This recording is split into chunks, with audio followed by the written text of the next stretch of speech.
प्रिय साथियों, नमस्कार। मैं जसवंत सिंह कैलासिया। हमारी यूट्यूब चैनल पाराद लोकतंत्र का अंकुरण में आपका स्वागत है। हमारी एक इंग्लिश चैनल भी है जिसका नाम है पाराद जर्मिनेटर डेमोक्रेसी।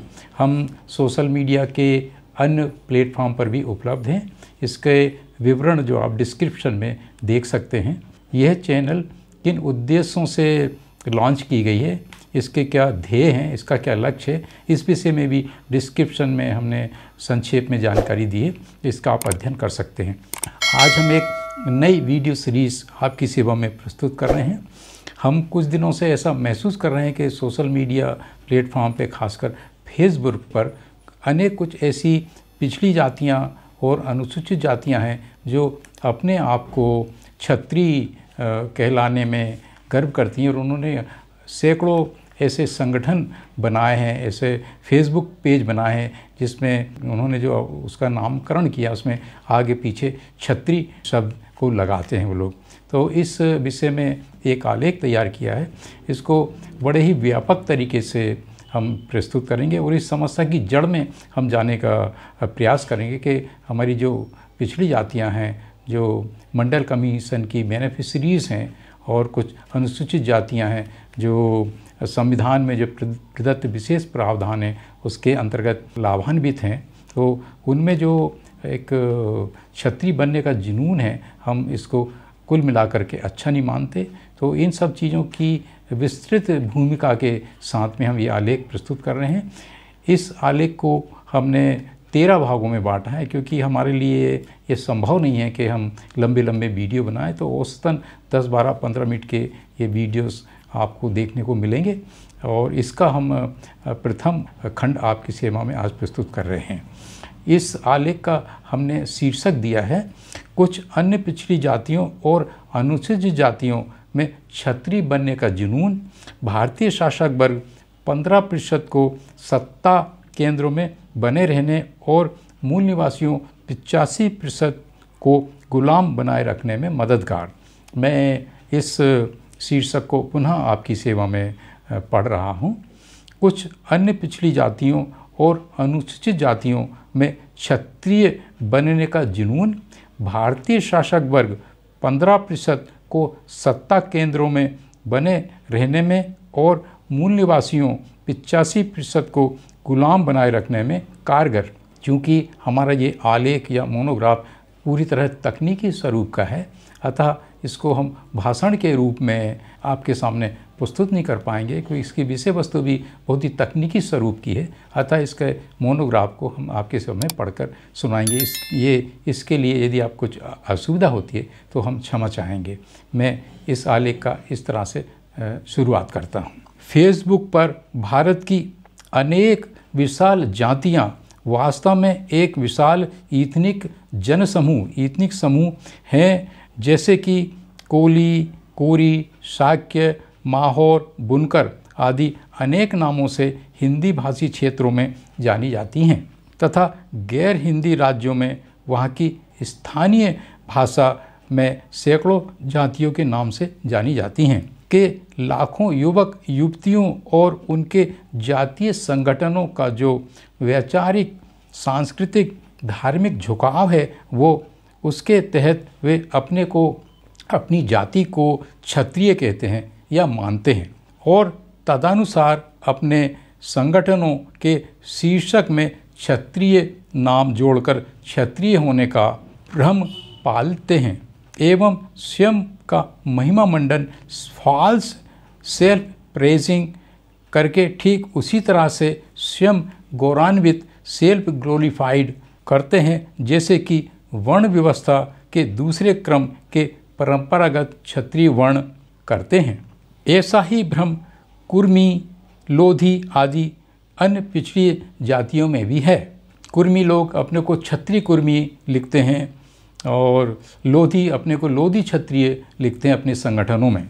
बाबा साहब अम्बेडकर ने इस अवस्था को भारत का गुलामी में ही मौज मस्ती कर रहा है और गुलामी में ही गौरवान्वित हो रहा है कि कहावत का इस्तेमाल करते हुए कहा था, हम नरविज्ञान, एंथ्रोपोलॉजी, समाजशास्त्र, इतिहास, राजनीति विज्ञान, दर्शन एवं धर्म विज्ञान, थियोलॉजी आदि सुसंगत विषयों में प्रोफिशिएंसी रखते हैं। साथ ही हमारा पिछले 50 वर्ष का पूरे भारत का क्षेत्रीय भ्रमण का जो अनुभव है, उसके आधार पर हम दावा करते हैं कि उनकी ये धारणा, डॉगमा एवं पूर्ण तरफदारी स्टैंड मात्र हानिकारक ही नहीं है, इस विशाल जन समुदाय इथनिक ग्रुप के लिए आत्मघाती भी है।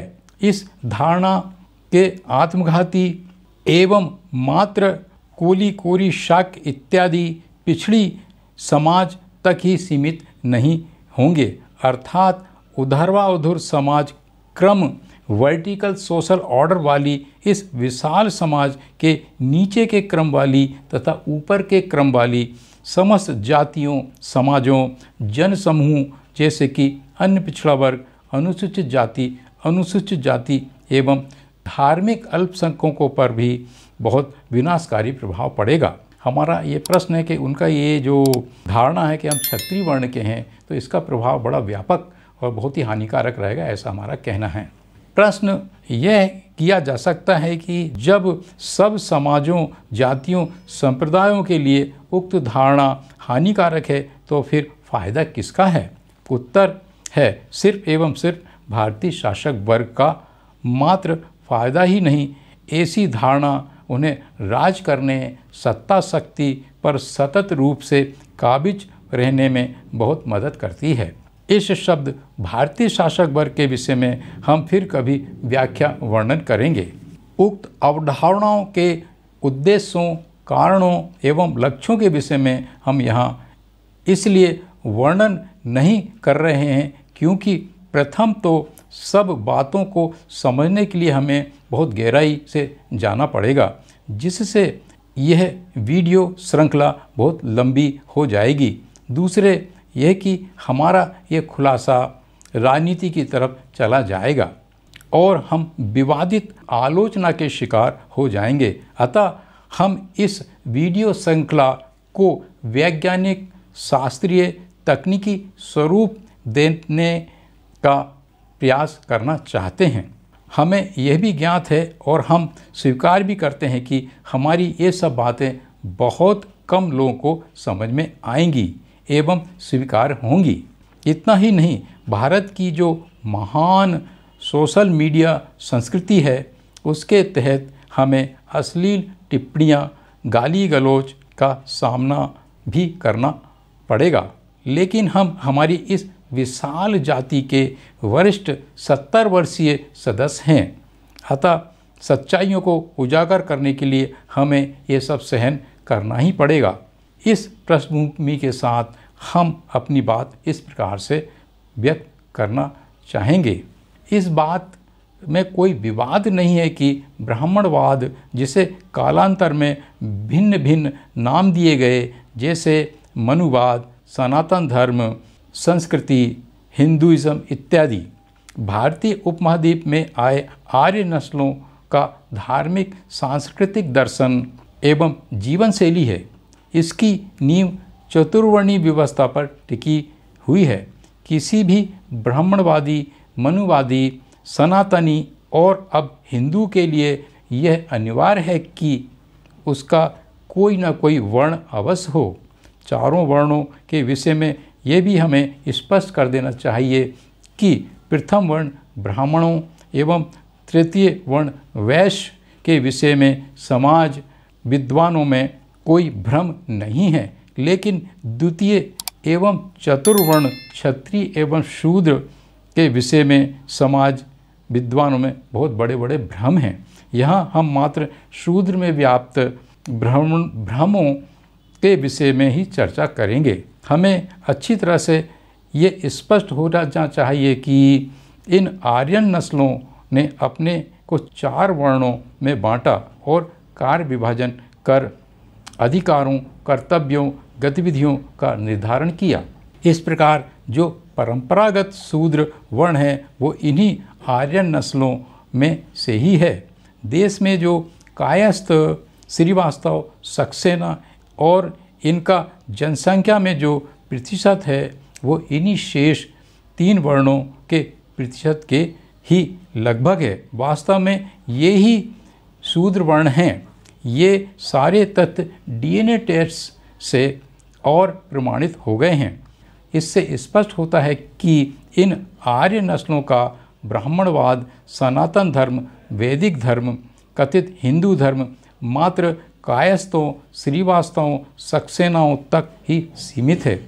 इस प्रकार भारतीय सामाजिक पिरामिड में कायस्थों, सक्सेनाओं, श्रीवास्तवों से नीचे के समस्त जनसमूह, समाजें, जातियां वर्ण व्यवस्था से बाहर हैं। अर्थात वर्तमान व्यवहारिक परिप्रेक्ष्य में ना तो हिंदू हैं और ना ही शूद्र हैं।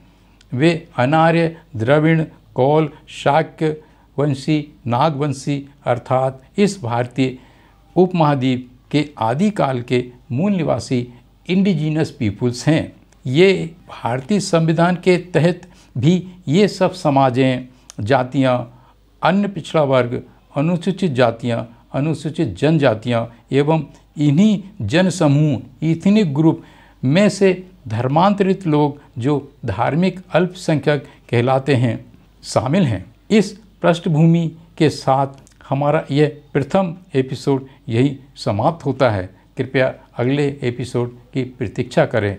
अगर आपको ऐसा प्रतीत होता है कि हम हमारी चैनल में आमूल-चूल और मौलिक बातों पर चर्चा करते हैं और आपको लगता है कि आपको इस चैनल को देखने या वीडियो देखने से आपके ज्ञान में वृद्धि हुई है, तो कृपया हमारी इस चैनल को सब्सक्राइब, लाइक और शेयर करने का कष्ट करें। हमारे साथ बने रहने के लिए बहुत बहुत धन्यवाद। नमस्कार।